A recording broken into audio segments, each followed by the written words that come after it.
That is a massive fishing spider. And just for scale, I'm gonna put my hand relatively close to it in hopes that it doesn't leap towards my hand and inflict a bite. And that's actually the, oh!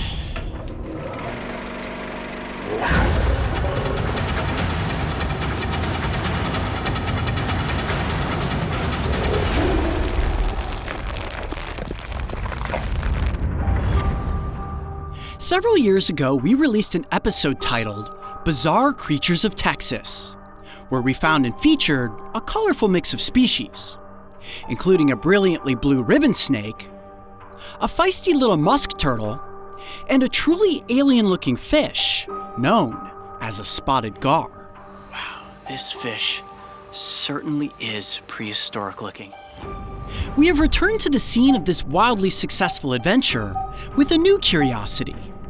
Can we discover an equally compelling list of stranger things a second time around?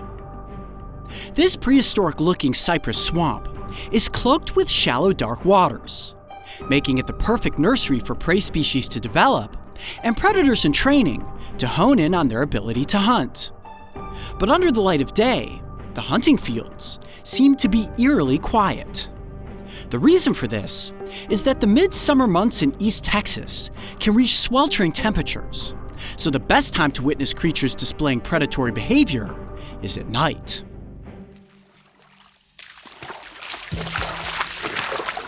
What's going on, guys? It's a sweltering night here in East Texas, which means the conditions are absolutely perfect for nocturnal creatures to be on the hunt. If you guys are ready, let's get the adventure started and see what we can find.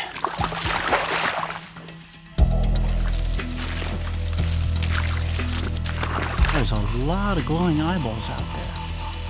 It's really tough to tell what they are.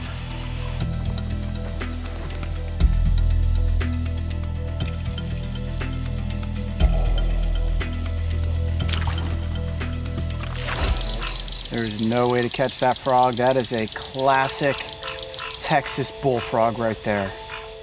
It is nestled down up against the edge of the water, surrounded by thorn plants. You want to talk about a good home security system? This frog's got it figured out. And they're smart too. That's how this frog has managed to survive to grow to such an epic proportion. And a frog of that size doesn't have many predators. In fact, that is one of the predators in this environment. Look at that, that's pretty cool. You see that anole's just gently sleeping now. Oh, he's awake now. Got him. Hi buddy, how are you? I know, I'm sorry, you're very grumpy that we woke you up. Whoa, this is crazy. This lizard has a mutation in its tail. Look at that, it's growing an extra piece to its tail. I bet you at some point in time, the tip of its tail was injured, maybe by a predator, and it broke off there, and then the tail continued to grow. A two-tailed green anole. How cool is that? All right, buddy, we're gonna place you right back up on your leaf, let you keep sleeping. We're gonna try to find something a little bit bigger and a little more challenging to catch.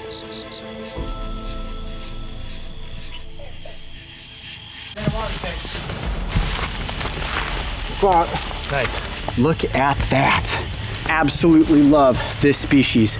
I'm at a slightly awkward angle here inside a patch of thorns, and where there's one snake, there could be others, and there could be others that are venomous. So I think we want to move up here into a slightly more controlled situation and take a better look at the banded water snake. Ha! Fantastic, good spotting, Trent. Now, when it comes to water snakes, my first intuition is that, okay, prepare because you're likely going to be struck at. And water snakes have a tendency to be rather bitey, despite the fact that they're non-venomous. You don't necessarily need to worry about that bite, but this snake is about as calm as it gets. Now, the thing that makes the banded water snake so unique is that beautiful banding that runs down the length of its body. And it looks as if the snake may have just recently shed its skin because it is velvety smooth to the touch. Absolutely beautiful. Now, this snake, unfortunately, is oftentimes misidentified for the venomous water moccasin or a copperhead. Obviously, the banding makes it look very much like its venomous counterparts, but this is a snake that you have no reason to fear whatsoever. Such a super cool snake. Now, one thing that I love about this snake is look at the underbelly. Look at that design. How beautiful. Now, as compared to the Lake Erie water snake or the northern water snake, two species that I'm very familiar with, these are much more vibrant, and the decoration in their patterning is something that you never forget if you are somebody that truly appreciates snakes. All right, we're gonna place this guy right back down into the underbrush so he can continue hunting. We're gonna see if we can find something a little more dangerous.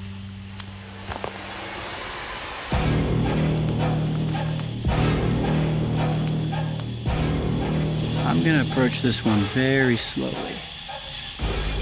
That is a massive fishing spider. And just for scale, I'm gonna put my hand relatively close to it in hopes that it doesn't leap towards my hand and inflict a bite. And that's actually the, oh, that made me jump.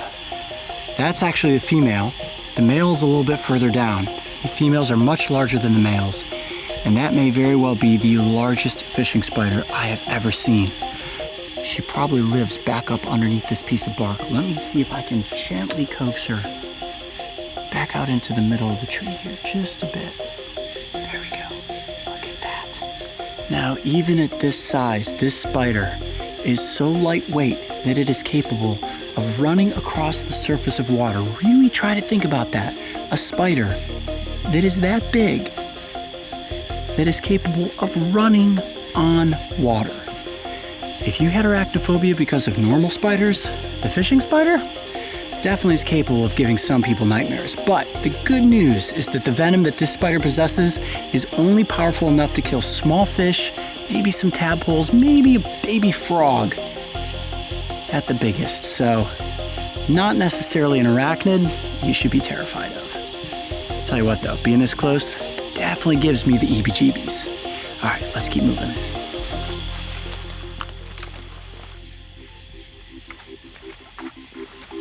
Look at this. Some very interesting species. Little freshwater crayfish. Very cool looking. Look at all the red spots on its front claws. I have a feeling that based on the skinniness of those pinchers, it doesn't have the most powerful pinch, but let's go ahead and experiment with that and find out for ourselves. Let's see here. Ooh, ooh, ooh, ooh, ooh, okay. Very pointy, but not a ton of pressure. That one on the bottom there is actually pretty painful. Feels like a pinprick. You wanna let go? Or are you just gonna hold on like that? Okay, I'm gonna very slowly. There we go. Well, it's got a noticeable pinch, but not anything that's gonna cause any damage. But to the small little prey items that this crayfish is feasting after, running into those pinchers is definitely what would be considered a very, very bad night. All right, I'm gonna place this little crustacean right back down into its hunting pool. We're gonna see what else we can find. Whoa, hold on, careful, you're like in it. You're up against it. I am less than 1 foot from having walked straight into this massive orb weaver's web. Wow, the golden nature to this web may be the most elaborate that I have ever seen of its type. And the female at the center of this amazing artistic orchestration is about as big as they get here in Texas. Wow. Now, as a human, if I had taken another step forward looking down at my feet, this would have completely encapsulated my entire head, and that spider would have been right almost on my face. Now, the good thing about this spider species is they very seldom bite, and even if you are bitten, the venom is very non-toxic if you are a human. But a spider of that size on your body, oh, it will make your skin crawl like there is no tomorrow. And there are multiple males hanging out in this web, all hoping that they get the chance to breed with this true queen of the Texas night. Wow. And any flying insect that ends up in this golden structure is doomed without question. Oh, look at this, she caught something. A little damselfly. Oh, buddy, it's over for you. I'm sorry. Oh, here she goes. A small meal, but a meal nonetheless. Look at that. I mean, she's just not wasting any time. She's just consuming that damselfly straight away. Wow. Look at the way that her little tiny hooks on the front of her leg just allow her to easily move across that webbing. Wow. I'm gonna just go ahead and duck underneath the clearance of this and come on this side. Woo, buddy. That is one magical web right there. Watch yourselves coming through here. There's a big golden strand coming right across in front of you. That is impressive. There's a pretty good sized fish swimming around out here.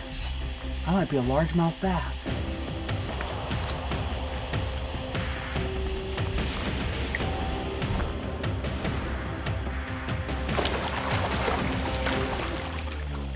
I got him! I broke the net, but I got him!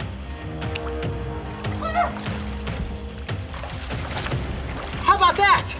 I just caught a largemouth bass. Broke the net in the process, but got the bass. We gotta look at it really quickly because the fish like this cannot stay out of water for too much time. Wow, that is beautiful largemouth bass. A largemouth bass gets its name because of this very large mouth. They're capable of essentially just engulfing their prey with one big gulp. They suck the water and the prey into their mouth, and at night like this, these fish will come into the shallows and feast upon other small fish.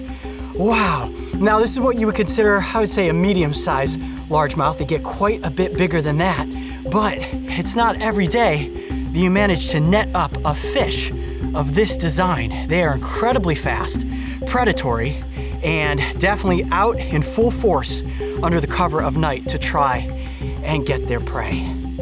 You guys said you wanted more fish on the Brave Wilderness channel, and we are delivering this year. All right, I gotta get this guy right back off and into the water.